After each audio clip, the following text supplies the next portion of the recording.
अस्सलाम वालेकुम फ्रेंड्स। उम्मीद करता हूँ आप सब खैरियत से होंगे। दोस्तों, आज की इस वीडियो के अंदर हम सीखेंगे कुछ नए इंग्लिश वर्ड्स और उन वर्ड्स को इस्तेमाल करने से कुछ सादा फिक्रात बनाएंगे जिनका इस्तेमाल आप रोज़ाना करने से अपनी इंग्लिश को इम्प्रूव कर सकते हैं। दोस्तों, अगर अभी तक आपने हमारे चैनल सब्सक्राइब नहीं किया तो हमारे चैनल को सब्सक्राइब करें और साथ में बेल आइकन पर भी क्लिक करें ताकि हमारी आने वाली वीडियो का नोटिफिकेशन आप तक पहुंच सके। So let's get started. पहला वर्ड है हमारे पास टीचर। टीचर का मतलब होता है उस्ताद। उस्ताद जो कि हमें तालीम देता है। तो फर्स्ट सेंटेंस है वो एक उस्ताद है। He is a teacher. वो एक उस्ताद है। He is a teacher. आइए उस्ताद से पूछते हैं। Let's ask the teacher. आइए उस्ताद से पूछते हैं। Let's ask the teacher. Ask का मतलब होता है पूछना। वो अंग्रेज़ी के उस्ताद हैं या वो टीचर अंग्रेज़ी पढ़ाते हैं। He is a teacher of English. वो अंग्रेज़ी के उस्ताद हैं। He is a teacher of English. Next word है हमारे पास डैमेज। डैमेज का मतलब होता है नुकसान या नुकसान पहुंचाना। तो फर्स्ट सेंटेंस है क्या उसे नुकसान पहुंचा है। Is it damage. क्या इसे नुकसान पहुंचा है। Is it damaged. मैंने नुकसान की अदायगी की। I paid for the damage. मैंने नुकसान की अदायगी की। I paid for the damage. पे में नहीं होता है अदा करना। पेड में नहीं अदायगी की। मैं नहीं बता सकता कि नुकसान कितना है। I cannot tell how bad the damage is. मैं नहीं बता सकता कि नुकसान कितना है। I cannot tell how bad the damage is. Next word है हमारे पास डाउट। डाउट का मतलब होता है शक। तो फर्स्ट सेंटेंस है इसमें कोई शक नहीं। There is no doubt. इसमें कोई शक नहीं। There is no doubt. क्या तुम मुझ पर शक करते हो। Do you doubt me? क्या तुम मुझ पर शक करते हो। Do you doubt me? मुझे शक है कि बर्फबारी होगी। I doubt if it will snow. मुझे शक है कि बर्फबारी होगी। I doubt if it will snow. Next word है हमारे पास पोस्ट। पोस्ट का मतलब होता है असामी या ओहदा। तो फर्स्ट सेंटेंस है अपनी पोस्ट पर वापस जाएं।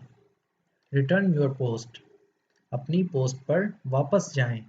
Return your post. रिटर्न का मतलब होता है वापस। उन्होंने ओहदे से इस्तीफा दे दिया। He resigned from the post. उन्होंने ओहदे से इस्तीफा दे दिया। He resigned from the post. Resign में नहीं इस्तीफा। वो इस ओहदे के लिए सही आदमी है। He is the right man for the post. वो इस ओहदे के लिए सही आदमी है। He is the right man for the post. Right man का मतलब सही आदमी। नेक्स्ट वर्ड है हमारे पास कंडीशन। कंडीशन का मतलब होता है हालत। तो फर्स्ट सेंटेंस है उसकी हालत नाजुक थी। He was in critical condition. उसकी हालत नाजुक थी। He was in critical condition. Critical का मतलब होता है नाजुक। घर की हालत खराब थी। The house was in poor condition. घर की हालत खराब थी। The house was in poor condition. हम इन हालात में काम नहीं कर सकते। We cannot work under these conditions. हम इन हालात में काम नहीं कर सकते। We cannot work under these conditions. Next word है हमारे पास हार्डली। हार्डली का मतलब होता है मुश्किल से। मैं मुश्किल से तैर सकता हूँ। I can hardly swim. मैं मुश्किल से तैर सकता हूँ। I can hardly swim. Swim का मतलब होता है तैरना, मतलब जानदार चीज़ का तैरना। उसने मुश्किल से कुछ खाया। She hardly ate anything. उसने मुश्किल से कुछ खाया। She hardly ate anything. Ate का मतलब खाना। सॉरी, एट का मतलब होता है खाया, ईट का मतलब होता है खाना। मैं उसे मुश्किल से सुन सकता हूँ। I can hardly hear him. मैं उसे मुश्किल से सुन सकता हूँ। I can hardly hear him. Hear का मतलब होता है सुनना। नेक्स्ट वर्ड है हमारे पास सेफ्टी। सेफ्टी का मतलब होता है हिफाजत। ये आपकी अपनी हिफाजत के लिए है। It is for your own safety. ये आपकी अपनी हिफाजत के लिए है। It is for your own safety. Own का मतलब होता है अपनी या ज़ाती। वो आपकी हिफाजत के बारे में फ़िक्रमंद है। She is worried about your safety. वो आपकी हिफाजत के बारे में फ़िक्रमंद है। She is worried about your safety. Worry का मतलब होता है परेशान या फ़िक्र करना। वरीड मैनी फ़िक्रमंद है या परेशान है। नेक्स्ट सेंटेंस है हमारे पास, क्या आप हमारी हिफाजत की ज़मानत दे सकते हैं?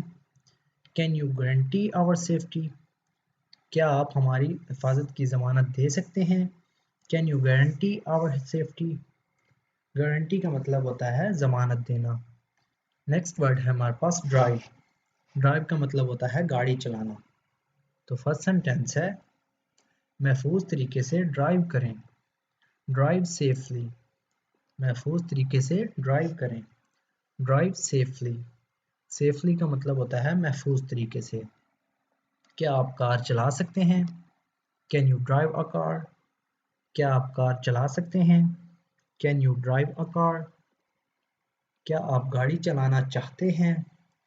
Do you know how to drive? क्या आप गाड़ी चलाना जानते हैं? Do you know how to drive? क्या आप गाड़ी चलाना जानते हैं? Do you know how to drive? Know का मतलब होता है जानना। नेक्स्ट वर्ड है हमारे पास कंप्लीटली। कंप्लीटली का मतलब होता है मुकम्मल तौर पर या बिल्कुल। तो फर्स्ट सेंटेंस है, मुझे उस पर पूरा भरोसा है। I trust him completely. या मैं उस पर मुकम्मल तौर पर भरोसा करता हूँ। I trust him completely. मैं बिल्कुल भूल गया। I completely forgot. मैं बिल्कुल भूल गया। I completely forgot. फॉरगेट का मतलब होता है भूल जाना। मुकम्मल अंधेरा है। It is completely dark. मुकम्मल अंधेरा है। It is completely dark. दोस्तों, अगर वीडियो अच्छी लगी तो वीडियो को लाइक और शेयर ज़रूर करें। Thank you.